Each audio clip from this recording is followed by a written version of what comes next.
Ja, ek's bietjie van 'n ongeluksvoël.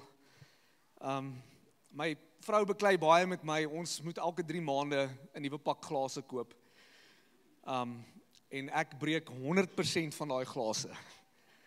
Ek het bietjie van 'n probleem. En ek het nou agtergekom, superglue maak nou nie alles altyd reg nie. Relax, all awesome, dis beplan, asseblief. Ek sien party van julle gaan, die arme pastoor. Hoe gaan hy nou maak? Ek wil vir julle volgende teksgedeelte lees. 2 Korintiërs 4 vers 7 in Engels. En ek wil vra of hy is vir 'n oomblik, staan net gou vir my op vir 'n oomblik. It says, but we have this treasure in jars of clay, to show that the surpassing power belongs to God and not to us. We are afflicted in every way, but not crushed,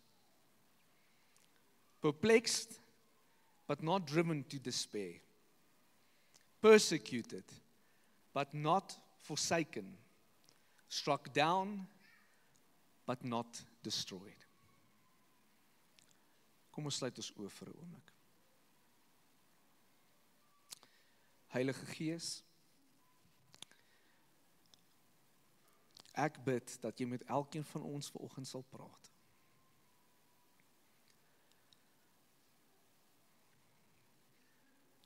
Dankie dat die woorde wat ek vanoggend spreek nie uit my eie is nie, maar deur U, in waarheid en in liefde. Amen. Jy sit plek in en baie dankie. Wie van julle het letsels in jou lewe, littekens, skaars, kom ons skaars, julle skaars? Ek het 'n paar skaars, ek het so een pleintjie hier. Ek vra nou die dag vir my ma, ek kan nie hierdie onthou nie, waar kom hierdie vandaan? Sy sê vir my, toe jy 'n babatjie was, toe was jou naels baie lank, en ek was bang om dit te sny, toe krap jy jouself. Toe het jy 'n teken hier, so ek sê, dankie ma. Kon maar dit toelaat. Ek het ander littekens, ek het ene hierso, jy weet mos mans in hulle egos. By 'n swembad besluit ek nee, ek gaan vir almal wys hoe hardloop en spring jy in 'n swembad en ek gly en ek slaan hierso so vas en dit is net bloed en Ek het ander littekens, ek het een hier op my hand waar jy baie mooi kan sien wat gesny was. Ek het 'n blinde darm wat al uitgehaal is. Wie se blinde darm is al uitgehaal? Vandag hulle los net so klein tekentjie, né? Maar net 'n baie snaakse verhaal. So hoe dit gebeur het is actually baie funny, want ek en my vrou, ons het begin, ons bly in 'n garage, dis ons plek wat ons mee begin, en ek sluit die sekuriteitshek en die hek se sedel breek af daai aand in die hek. En ek is moeg en ek sê, ag man, hierdie is môre se worries. Jy al so 'n dag gehad? Dit is môre se worries. Ek gaan nie nou hier oor worry nie, ek gaan slaap. Ek sal môre uitfigure hoe breek ek dit my eie huis uit. En ek gaan slaap daai aand en daai aand wil my blinde darm bars. En ons kan nie uitkom uit ons eie plek nie. En ek en my pyn is so dom oomblik. Ek gryp 'n baadjie en ek sit dit om my hand en ek probeer die venster uitslaan soos 'n movie hero. Jy weet jy van die superheroes. En ek slaan in die glas en die glas sny in my hand tot op die been. Nou gaan ek dokter toe. Want dit is seer. En ek kom met die dokter aan. Die dokter sien die bloed. Hy sê vir my, okay, ons gaan gou vir jou steek in. Ek sê, dok, dis nie my hand nie, dis my blinde darm. En die dokter kyk my so en hulle spuit my in. Jong, is seer, ek skree. Die dokter vervies homself vir my. Hy sê, man, hier's 'n 6-jarige meisie hier langs wat meer kan vat as jy. Julle, ek is so kwaad. Jy weet as dit so awkward stil te raak. Hy awkward, die dokter voel nou het hy verkeerd. Nou, hy sê vir my, ag sorry, hier is 'n lang skof gewees. Jammer. Maar nou is ek braaf. Ek sal nie nou huil nie. Dis 'n storie wat ek onthou van die littekens wat ek het. En ons almal het littekens. Party littekens is bietjie dieper. Miskien is dit littekens hierso waar jy chemo ontvang het, want jy moes deur kanker gaan.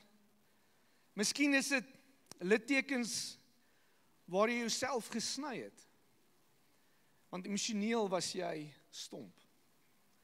Miskien is dit emosionele littekens wat niemand kan sien nie. Jy kom uit 'n vorige huwelik uit en jy dra nog die merke van die woorde wat gesê was.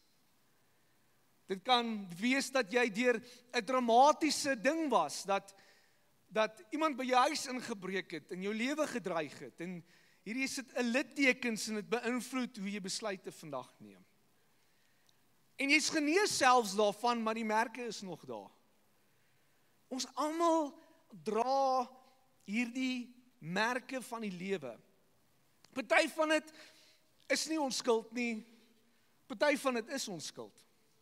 Ons het dit self veroorsaak. En so tyd terug kry ek myself op 'n plek. Dinge gaan nie so lekker nie. En ek het nou dag uitgewerk. Ek is vandat ek 18 is eintlik al in die bediening. Ek is 38 jaar oud nou en soos al 20 jaar wat ek my lewe gee vir die Here in sy koninkryk. En ek gaan deur hierdie en ek gaan deur 'n baie emosionele moeilike tyd. En ek sit saam met die Here en ek sê, Here, ek het so baie littekens. My rug is vol van die merke van mense wat my seer gemaak het in die kerk. Mense wat ek gehelp het, mense wat deur moeilike tye gegaan het en ek was daar vir hulle. En in 'n oomblik vervies hulle self en na 5 tot 10 jaar wat hulle saam hierdie pad stap, gaan hulle net weg. Maak nie reg nie. Ek het nuus vir jou. Ons as pastore voel ook.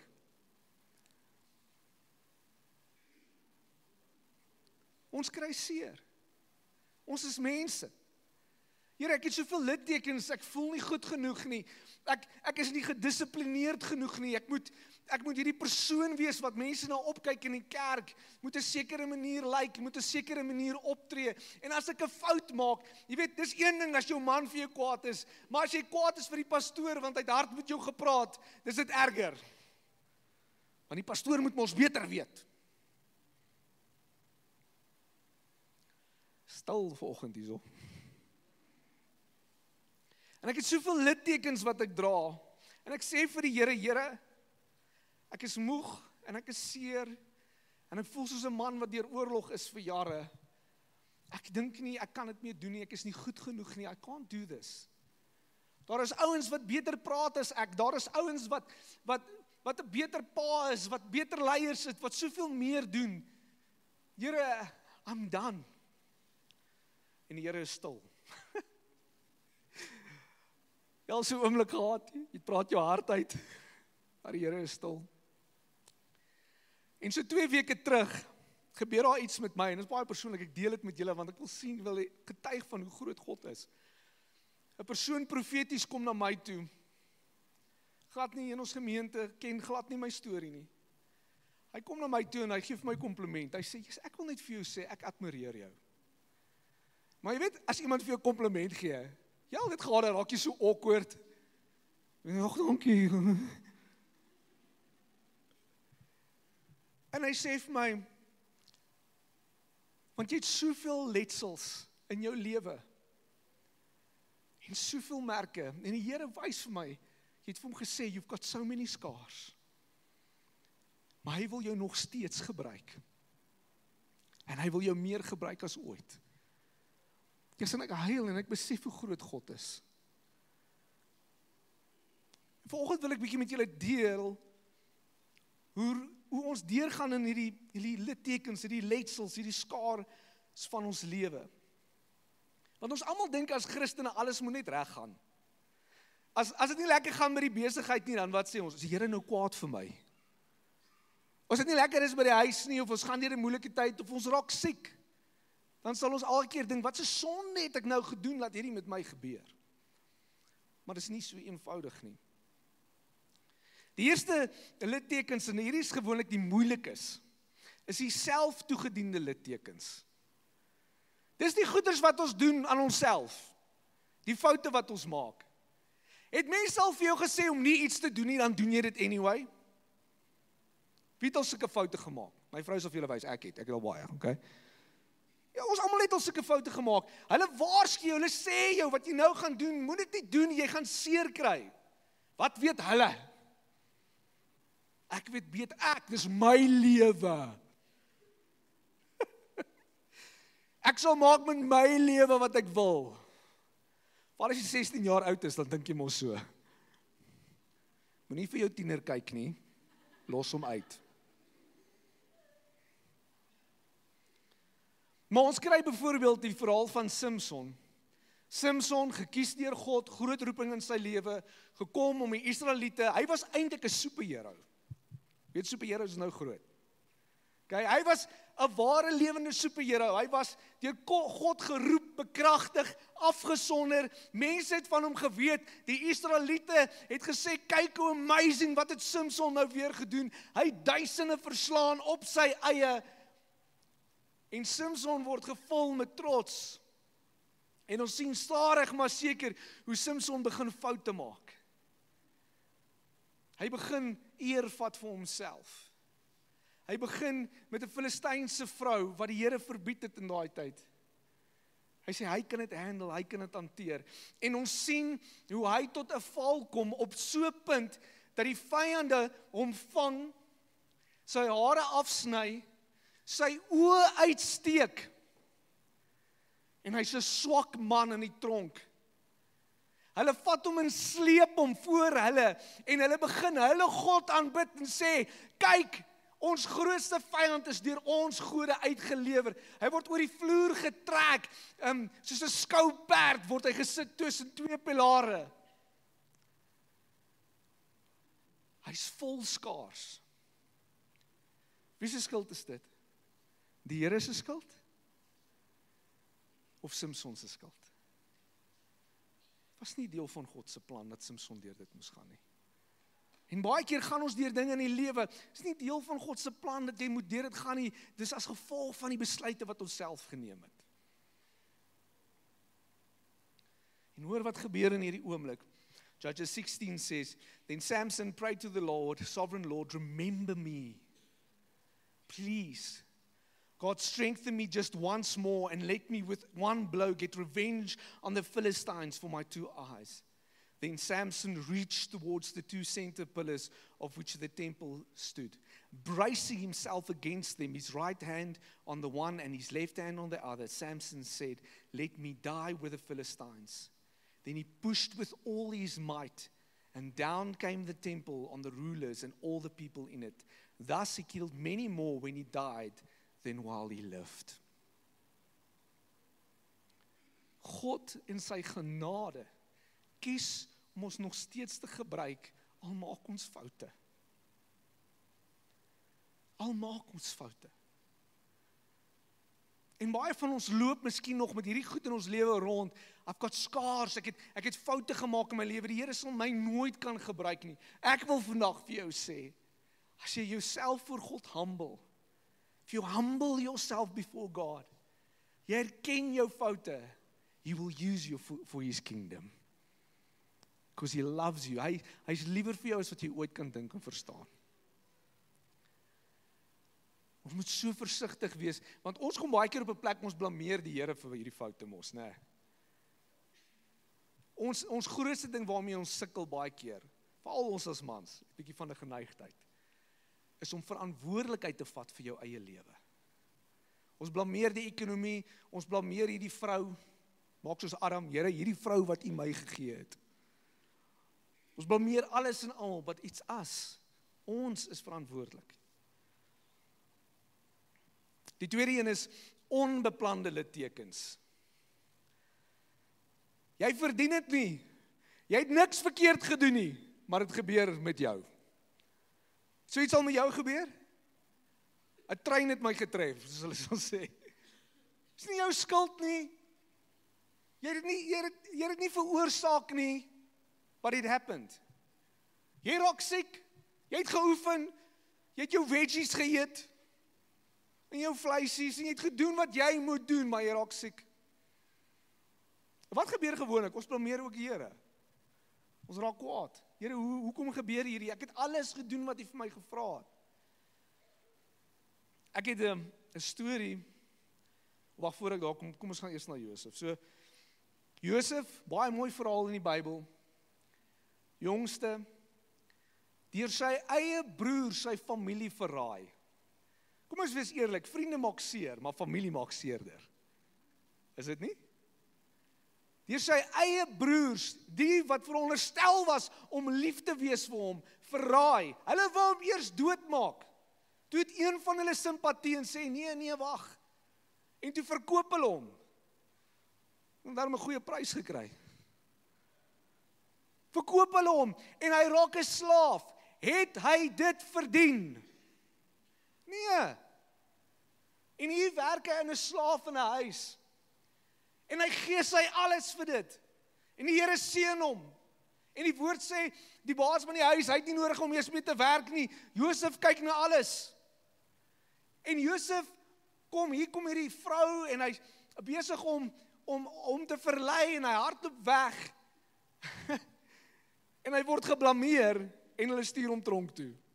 Hy het alles reg gedoen. Maar hy gaan tronk toe. Hy het skaars. Dink bietjie hoe moes Josef gevoel het.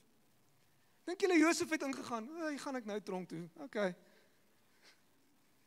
Nee, seer gemaak. Hy het weer alles gegee en weer is hy seer gemaak. En in die einde, ons ken die verhaal hoe God hom oprig, hy die tweede magtigste man raak. En sy broers kom na hom toe. En ons lees in Genesis 45, then Joseph said to his brothers, come closer. Hulle was bang, toe hulle sien wie dit is. When they had done so, he said, I am your brother Joseph, the one you sold into Egypt, and now do not be distressed and do not be angry with yourselves for selling me here, because it was to save lives that God sent me ahead of you. For 2 years now there has been famine in the land, and for the next 5 years there will be no plowing and reaping. But God sent me ahead of you to preserve for you a remnant on earth and to save your lives by a great deliverance. So then it was not you who sent me here, but God. God is nog steeds in beheer. Ek gaan nou nie 'n persoon se naam sê net om hulle te beskerm. Ek ontmoet hierdie amazing persoon in die Kaap. Is van die min mense wat ek al in my lewe gesien het. Hy stap letterlik in die mall in.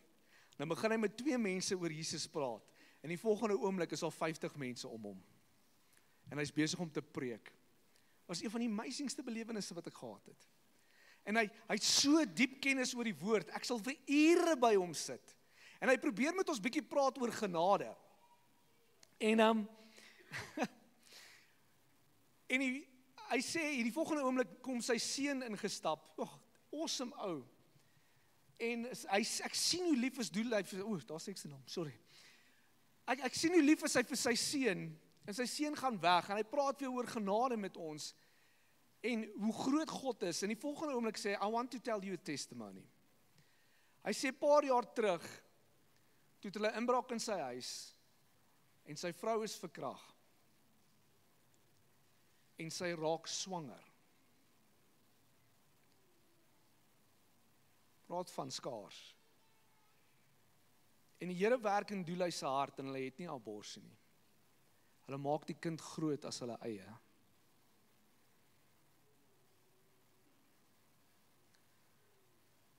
Was nie bedoel om dit om te gebeur nie. Maar ek kyk na hom en ek sê vir myself, kyk die genade van God en die diepte van sy liefde. En sy lewe is 'n getuienis vir duisende. Sekere skaars in ons lewe gebeur met ons en ons verstaan nie altyd hoekom nie. Maar dit werk altyd uit tot die glorie van God. Jesus het dit nie verdien nie. Jesus het dit nie verdien nie. En tog het die merke op sy hande en sy voete die wêreld gered.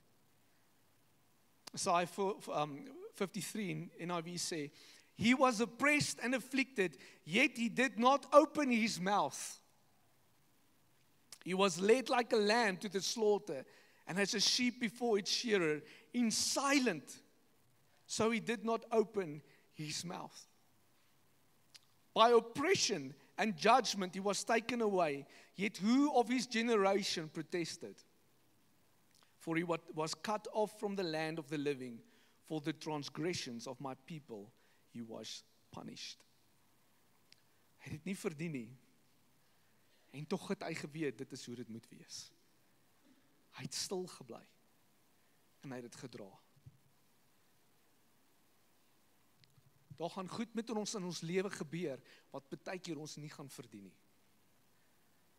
Ons gaan nie skaars miskien daarvan hê. But everything will work for the glory of God. Alles.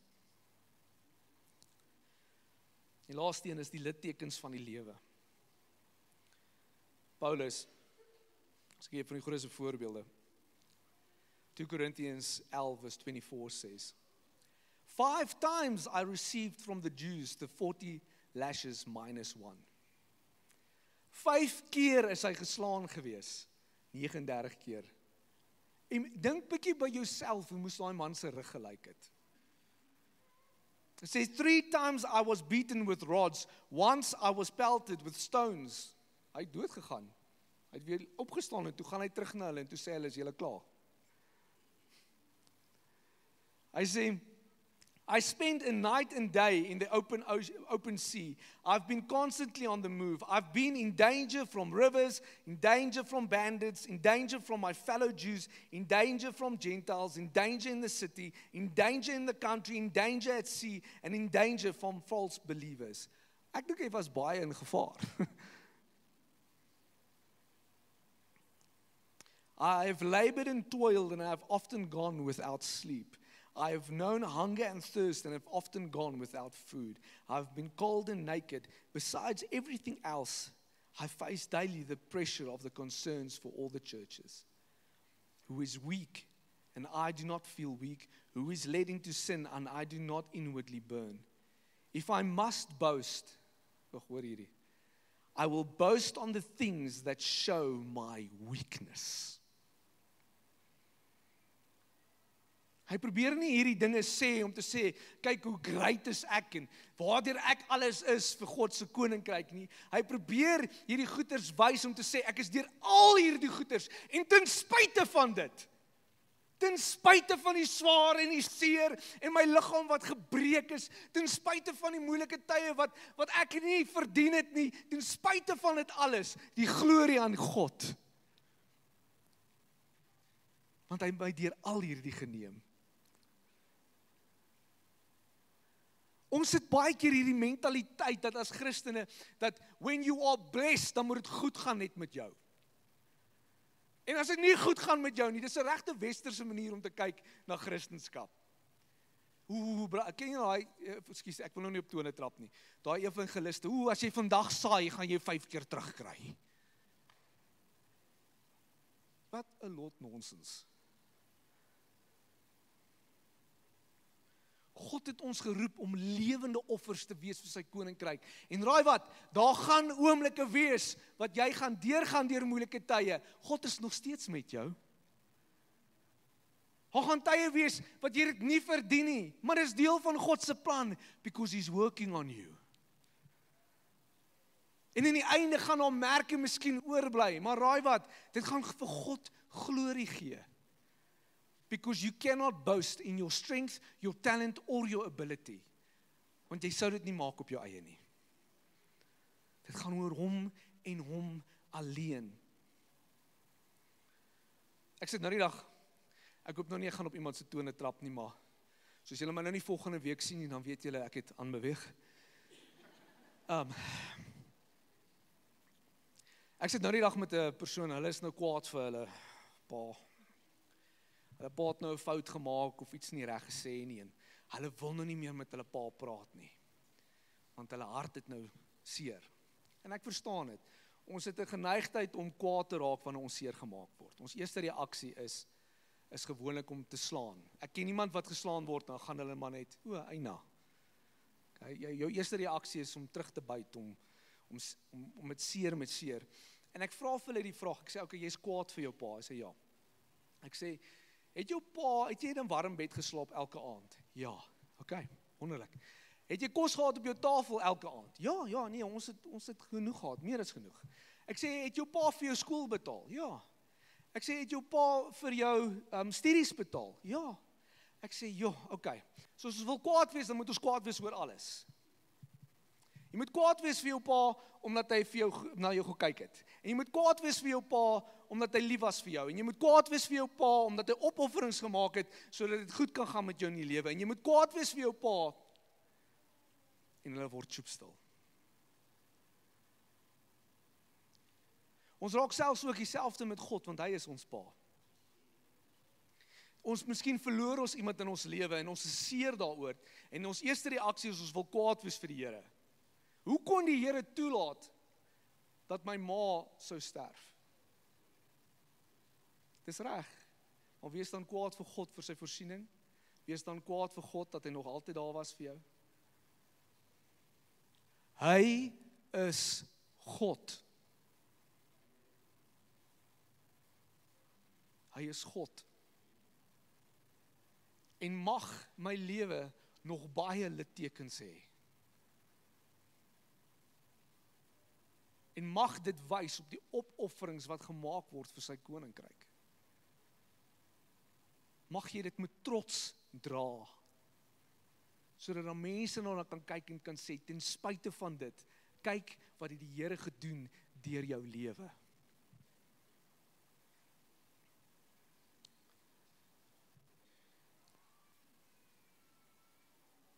Shalene, kom vir my op vir 'n oomblik asseblief. Ek wil vra dat ons oë sal sluit vir 'n oomblik.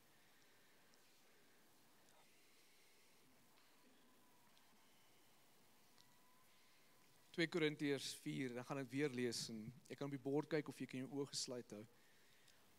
It says, but we have this treasure in jars of clay, to show what the surpassing power belongs to God and not to us.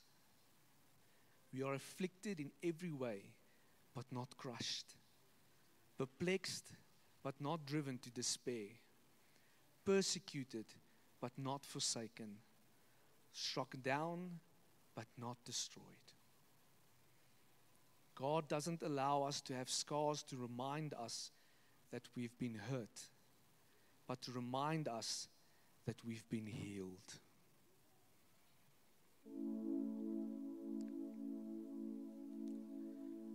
Ons is net kleipotte. Maar vir 'n oomblik jou oë oopmaak.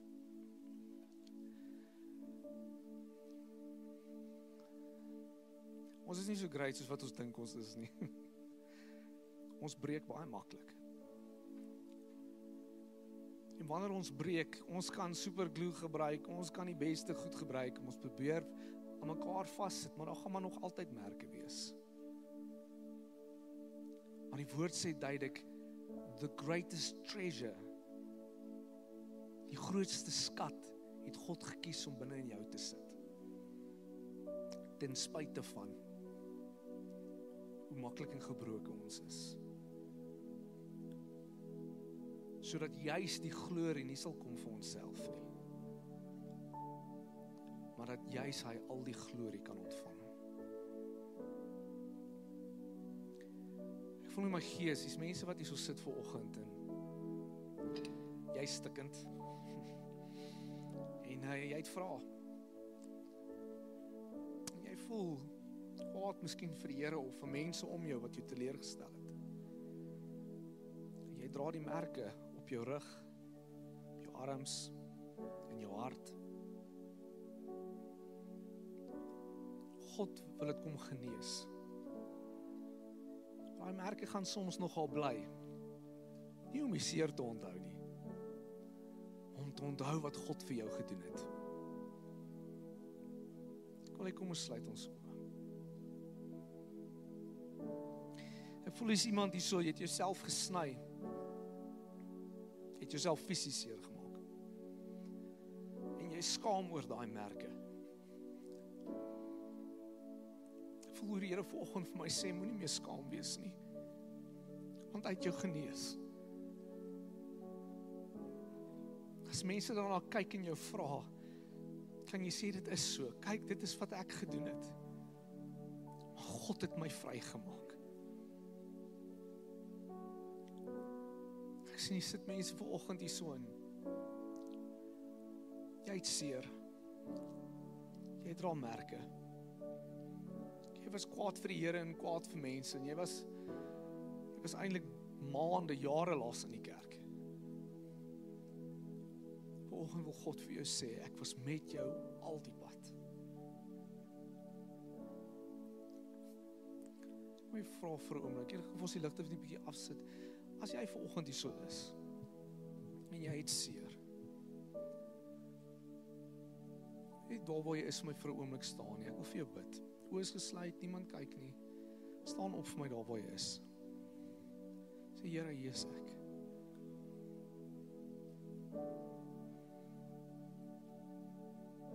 Daar's baie mense wat staan. Daar's nog mense wat moet staan. Ek gaan dit nie forceer nie. Die Heilige Gees praat met jou. Jy voel soos hierdie gebroke pot. You've got scars.